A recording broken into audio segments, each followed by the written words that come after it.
तेरा दीवाना, तेरा दीवाना, बता क्या करूं सावरे,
जय राधे, जय श्री राधे।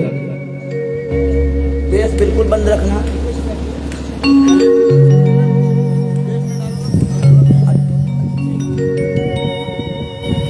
बोलो वृंदावन बिहारी लाल की, भागवत भगवान की, श्री सुखदेव महाराज की, काशी विश्वनाथ भगवान की, अज्ञान मेरा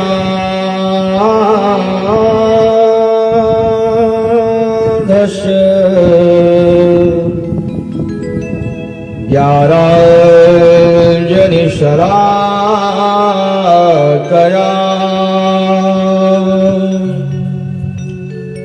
चक्षुरन्नेन तवो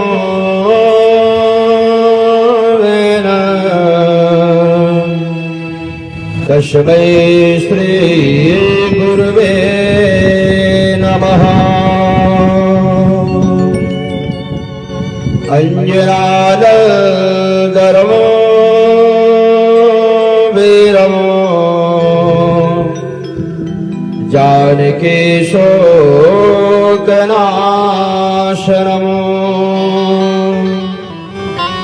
कपीश्वमक्षः तारमो वन्दे लङ्काभयङ्करम् गङ्गातरङ्गरमणीयजटाकलापम् गौरी निरन्तरविभूषितवामभागम् नारायणप्रियमनङ्गमदापहारम् वाराणसीपुरपतिं भज विश्वनाथम्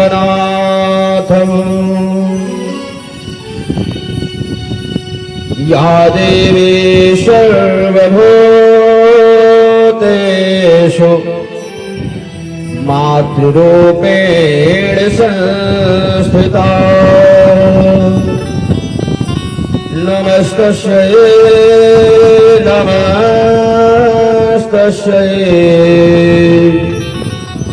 नमस्तस्यै नमो नमः वंशे विभूषितकराण्यवनीरदाभा पीताम्बरादरुणबिम्बफलाधरोष्ठा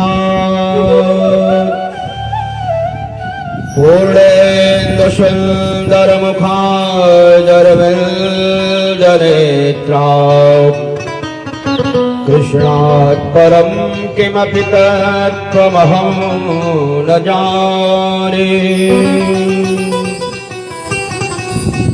कृष्णत्वदीयपदपङ्कजपदरान्ते अद्यैव मे विशतु मानसराजहंस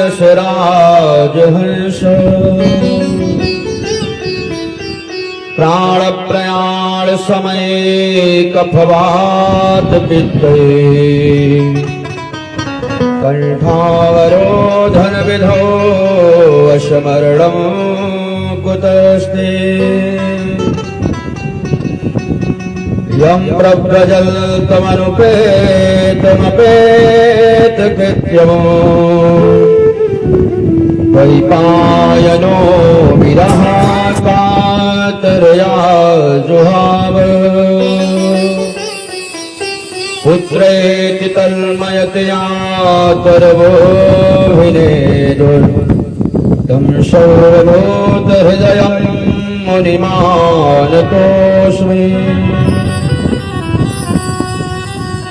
जय जय श्री राधा रमण जय जय नवल किशोर जय गोपी चित चोर प्रभो जय जय माखन चोर बोल वृंदावन बिहारी लाल के अकारण करुणा वरुणालय भक्तवांछा कल्पतरो द्वारिकाधीश भगवान श्री कृष्ण की अनुकंपा से हम सब गोविंद के ही वांगमय स्वरूप देव दुर्लभ इस भागवत सप्ताह ज्ञान यज्ञ के पावन सत्र में द्वितीय दिवस में भागवत भागीरथी में अवगाहन करने के लिए उपस्थित हैं।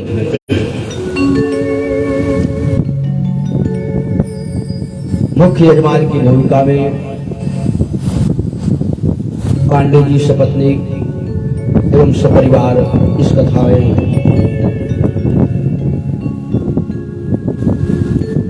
भाग लेकर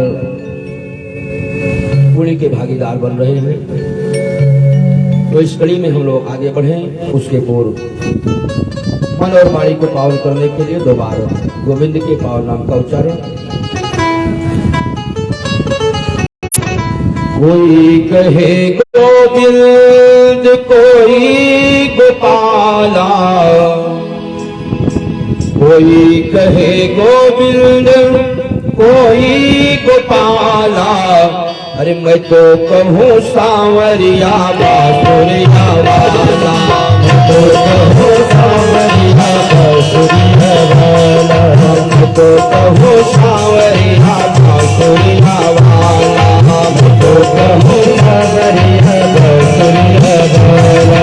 कोई कहे गोविंद कोई गोपाला, कोई कहे गोविंद कोई गोपाला, मैं तो कहूँ सांवरिया बांसुरिया वाला, मैं तो कहूँ सांवरिया बांसुरिया वाला, मैं तो कहूँ सांवरिया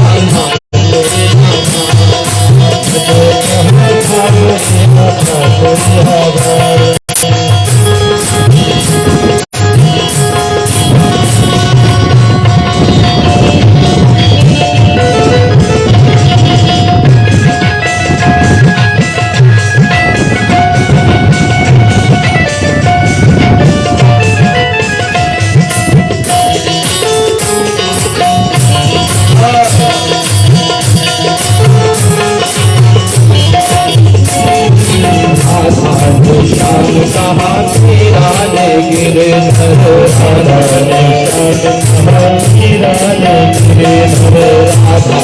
श्याम कहा गिराने गिरधर, राधाने श्याम कहा गिराने गिरधर, कुशलाने कुशल कहा डूब जाने नटेवर, कुशलाने कृष्ण कहा डूब जाने नटेवर, कुशलाने कुशल कहा डूब जाने नटेवर, कुशलाने कृष्ण कहा डूब जाने नटेवर।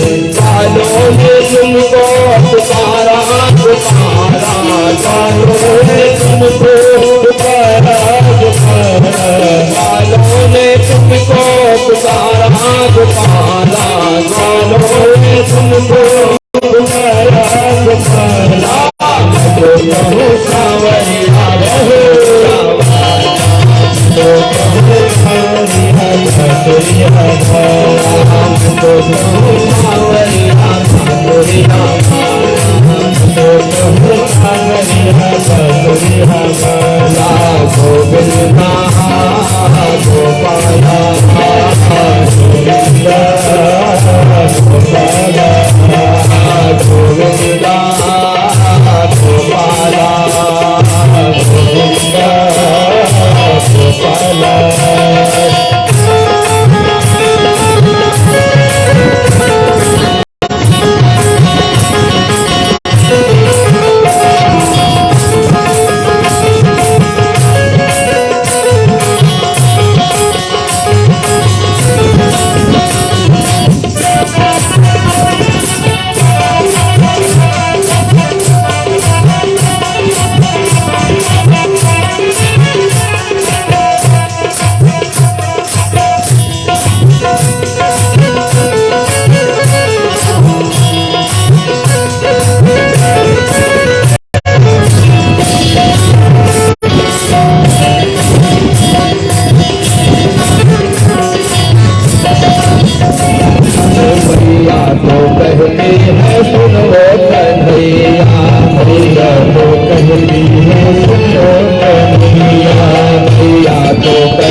बलराम कहते हैं घनश्याम भैया, बलराम कहते हैं घनश्याम भैया, घनश्याम कहते हैं बलराम भैया, घनश्याम कहते हैं बलराम भैया। सूरा की आंखों पे तुम हो उजाला, सूरा की आंखों पे तुम हो उजाला, सूरा की आंखों पे तुम हो उजाला, सूरा की आंखों पे तुम हो उजाला। जो कहूँ सांवरिया बांसुरिया वाला, जो कहूँ सांवरिया बांसुरिया वाला, जो कहूँ सांवरिया बांसुरिया वाला, जो कहूँ सांवरिया बांसुरिया वाला। गोविंदा गोपाला गोविंदा गोपाला गोविंदा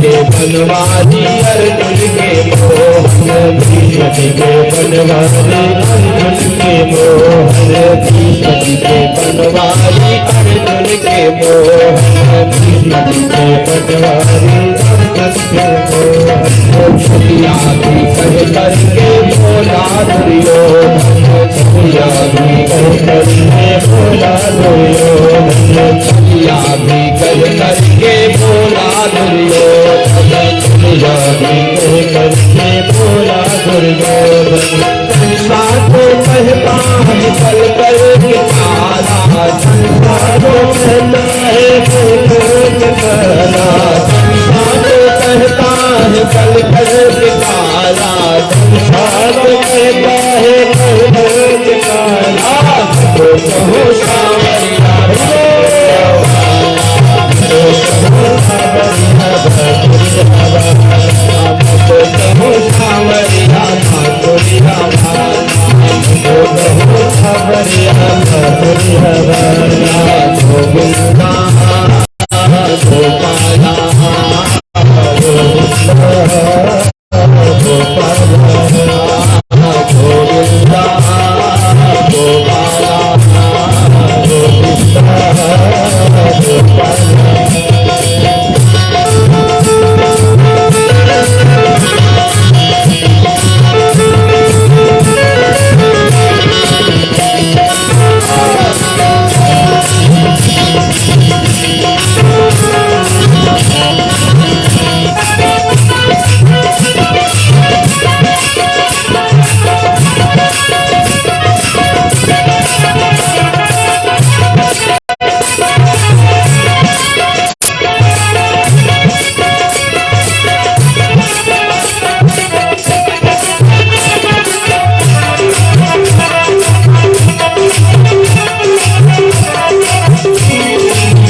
गोपाला तुमको उधार नंद लाला जालिया तुमको उधार नंद लाला जालिया तुमको उधार नंद लाला जालिया तुमको उधार नंद लाला तो कहो सावरिया बाबरिया वाला तो कहो सावरिया बाबरिया वाला तो कहो सावरिया बाबरिया वाला तो कहो सावरिया बाबरिया वाला कोई कहे गोविंद कोई गोपाला कोई कहे गोविंद कोई गोपाला कोई कहे गोविंद कोई गोपाला कोई कहे गोविंद कोई गोपाला तो कहो सावरिया बाबरिया वाला तो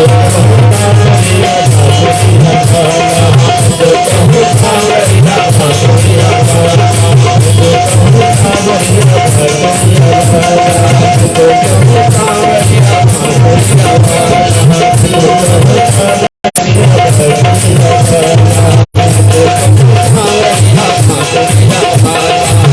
तो कहो सावरिया बाबरिया वाला तो कहो सावरिया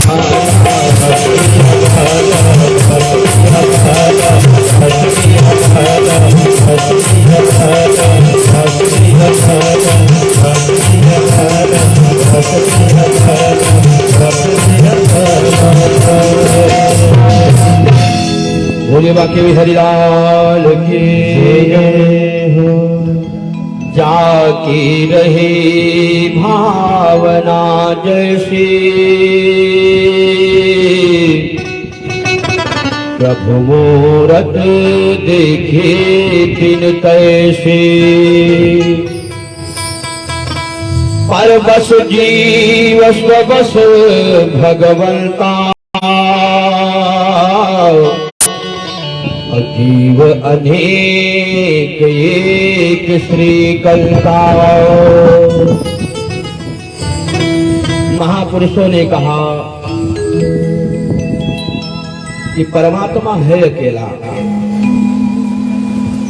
जो जिस भाव से उसको देखता है उसी भाव में उसको वो दर्शन देता है।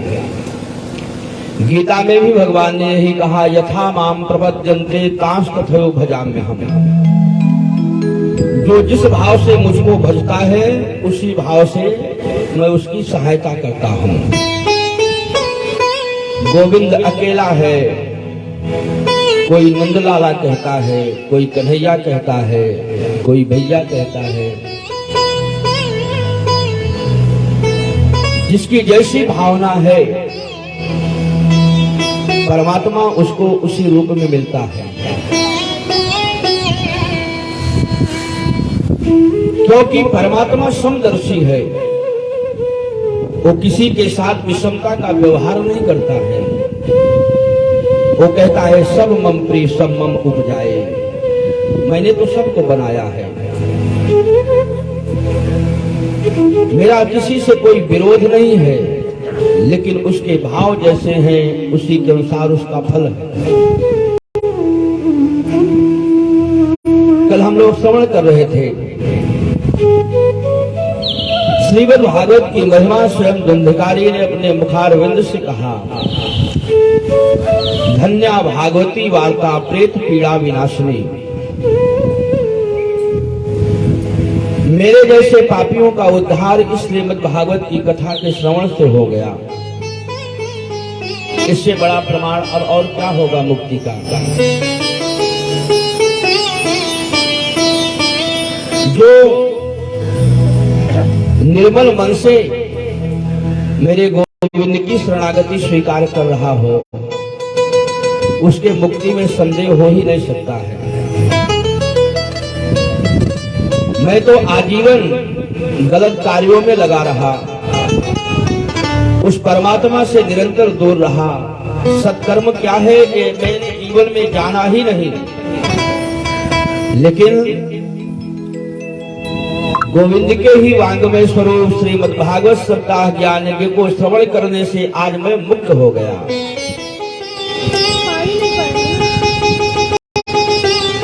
सरकार ऋषियों ने देवर्षि नारद जी को इस भागवत के श्रवण की विधि बताई। नारद जी ने प्रश्न किया कि महाराज इस कथा को सुनने की विधि क्या है, इसको कैसे श्रवण किया जाए। सरकार ऋषियों ने कहा कि नारद जी सबसे पहली बात यही होती है, अगर कोई इस यज्ञ को करना चाहता है तो सबसे पहले उसके अंदर यही भय बना हुआ है कि कितना खर्च लगेगा। तो सरकार ऋषियों ने कहा कि विवाहे या दृशम वित्तम का दृशम परिकल्पयित। जैसे व्यक्ति अपने सामर्थ्य के अनुसार कन्या का विवाह करता है तो जैसे उसके लिए तैयारी होती है, अपनी सामर्थ्य के अनुसार जैसे वो खर्च करता है, वैसे ही कहा उतनी ही तैयारी इसमें करनी पड़ती है। विवाहे या दृशम वित्तम, वित्त का मतलब है धन, तादृशम परिकल्पयित। एक बात। अब एक बात ये भी है, अगर मान लो जिसके पास धन नहीं है तो क्या करेगा। जो नहीं इस यज्ञ को कर सकता है तो उसके मुक्ति का साधन क्या है।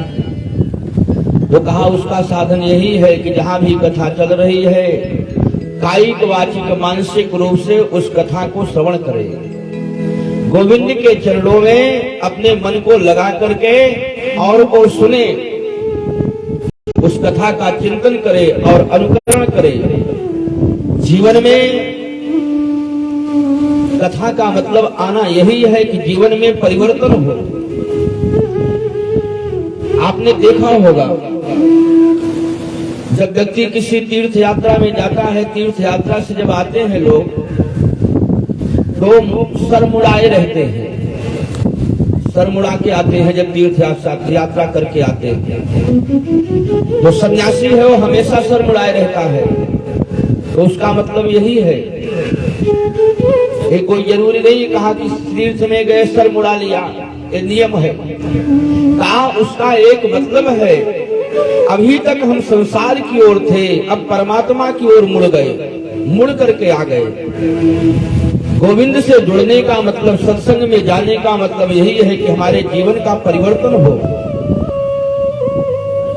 जो हम संसार की ओर भाग रहे थे, अब गोविंद की ओर भागने लगे। तो कहा यदि जिसके पास सामर्थ्य नहीं है वो कायिक वाचिक मानसिक रूप से अगर ठीक है, जिसके पास समझ भी नहीं है तो शरीर से सेवा करे, जिसके पास धन है वो धन से करे। अगर दोनों से सामर्थ्य नहीं है, शरीर कमजोर है, अवस्था जर्जर है, कर नहीं सकते, धन है नहीं तो फिर मन लगाओ।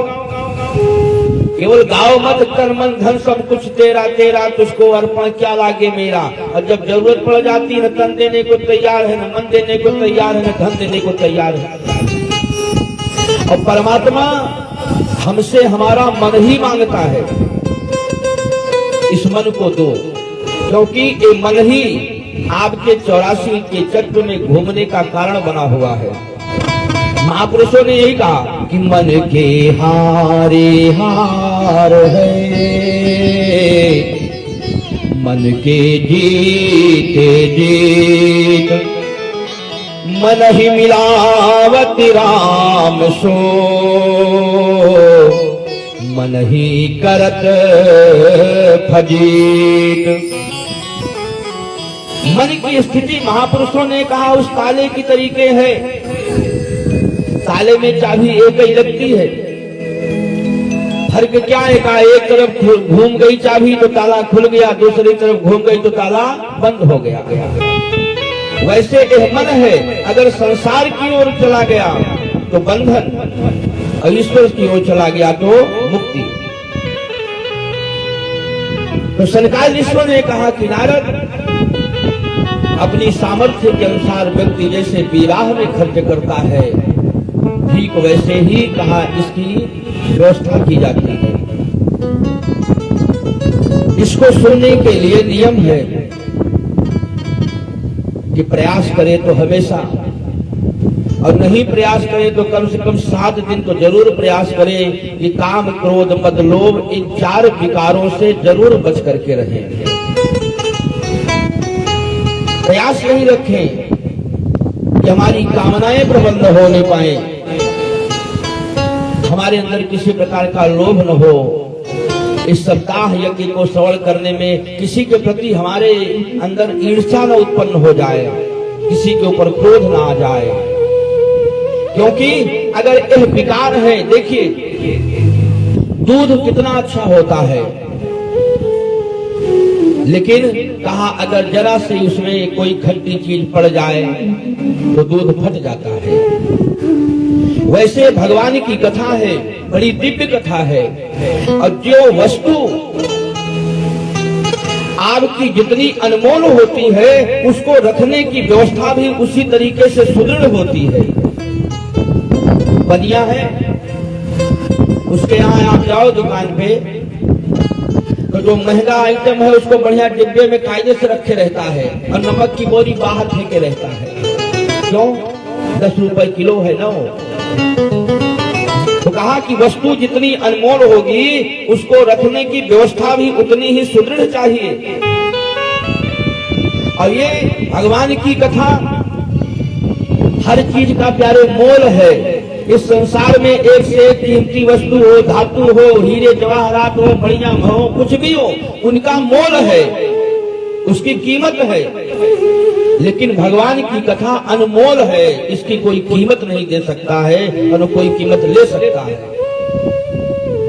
ये अनमोल है।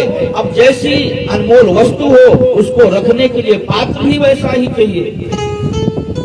अगर सिंघनी के दूध को रखना है तो आपको स्वर्ण पात्र की आवश्यकता होगी।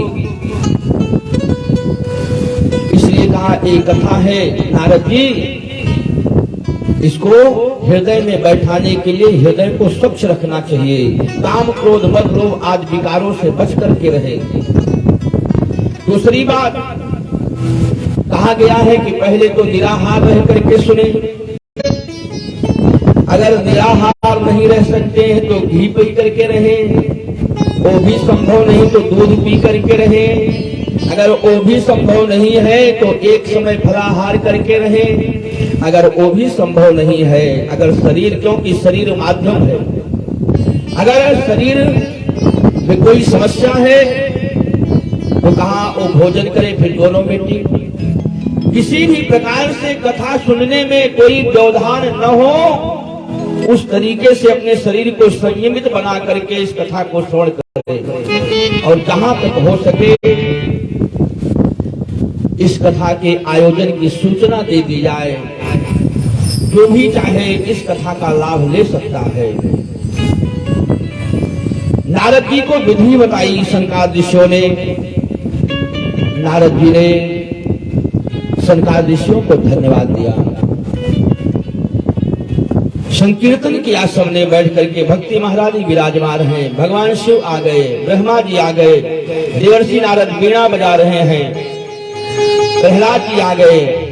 और उसी समय कहा जब सबने भगवान के नाम का संकीर्तन शुरू किया तो उसी समय भगवान भी उपस्थित हो गए और भगवान ने कहा कि परम ब्रूहि, वरदान मांगो, हम तुमसे बहुत प्रसन्न हैं। जो मेरी साधना करता है, मेरे नाम का संकीर्तन करता है, वो मुझे अत्यधिक प्रिय है, बोलो क्या चाहते हो। तो सारे भक्तों ने यही कहा कि गोविंद, हम सब यही चाहते हैं कि हम सब बैठ करके जहां भी आपका संकीर्तन करें, आपका गुणानुवाद करें, आप वहां पर विराजमान रहो। सनकादिकों ने विधि का निरूपण किया। उसके बाद प्रथम स्कंद से कथा प्रारंभ होती है। व्यास जी ने इस भागवत का शुभारंभ ब्रह्म सूत्र से किया। ब्रह्मा जी के द्वारा जो वेद का आविर्भाव हुआ है, उन वेदों को लेकर के इस ग्रंथ की रचना की गई है, जो ब्रह्म सूत्र से ही इसका शुभारंभ किया। व्यास जी बताना चाहते हैं कि ये वेद से हट करके नहीं है, इसलिए मैं इसकी रचना कर रहा हूं, तो ब्रह्म सूत्र से ही शुभारंभ किया। जन्माद्यस्य तोऽन्वयादितरतः चार्थेषु भिज्ञः स्वराट् तेने ब्रह्महृदाययादि कवयो मुह्यन्ति यत् सूरयः तेजो वारिमृतां यथा विनिमयो यत्र त्रिसर्गो मृषा धाम्ना स्वेन सदा निरस्तकुहकम् सत्यं परं धीमहि। व्यास जी कहते हैं कि जब कोई भी मांगलिक कार्य करते हैं तो हर व्यक्ति अपने इष्ट को प्रणाम करता है। इष्ट को प्रणाम करके तब कोई मांगलिक कार्य शुरू किया जाता है। तो व्यास जी ने कहा कि ये जो भागवत की रचना मैं करने चल रहा हूं, इसमें व्यास जी ने भी प्रणाम किया। कहा किसको? कहा सत्यम परम धीमहि। किसी के इष्ट राम है, किसी के कृष्ण है, किसी के दुर्गा जी है, किसी के हनुमान जी हैं, किसी के गणेश जी हैं। तो सबके अपने अपने इष्ट अलग हैं, लेकिन व्यास जी ने ना तो इसमें राम का नाम लिया, न कृष्ण का लिया, न गणपति का लिया, न शिव जी का लिया, न दुर्गा जी का लिया। व्यास जी ने किसको प्रणाम किया? कहा सत्यम परम धीमहि। मैं सत्य को प्रणाम कर रहा हूं। अगर कह देते कि रामम धीमहि या कृष्णम धीमहि। तो लोग यही कहते हैं कि जो जिसके इष्ट कृष्ण है ये उसके लिए है, जिसके इष्ट राम है उसके लिए है। लेकिन व्यास जी ने किसी का नाम नहीं लिया। व्यास जी ने कहा कि सत्यम परम धीमहि, मैं उस परम सत्य को प्रणाम कर रहा हूं जो परम सत्य सबको प्रिय है। सत्य का मंगलाचरण किया। व्यास जी कहते हैं कि भाई देखो, ये सत्य ऐसा है जो सबको प्रिय है। कोई भी हो, भले ही हम सामने वाले से 1000 झूठ बोल रहे हो, हम भले सबसे झूठ बोलते फिरे, लेकिन हम किसी से उम्मीद नहीं रखते हैं कि कोई हमसे झूठ बोले। हम भले झूठ बोले, लेकिन सामने वाले से अपेक्षा यही करते हैं कि हमसे सत्य बोले। चोर भी है, चोर भी चोरी से माल लेकर के जब चुरा करके जब बैठते हैं बांटने के लिए, तो आपस में यही कहते हैं कि देखो ईमानदारी से बांटना, बेईमानी मत करना। जो धन है कैसा है, कहा धन है चोरी का, धन चुरा करके लाए हैं। लेकिन जब बंटवारा होने का समय होता है तो कहते हैं देख लो ईमानदारी से बांटना, बेईमानी मत करना। तो चोरों को भी सत्य प्रिय है। तो व्यास जी ने कहा कि ये सत्य सबको प्रिय है, इसलिए हम उस सत्य को प्रणाम कर रहे हैं। अब किसी ने कहा कि वो सत्य कौन है?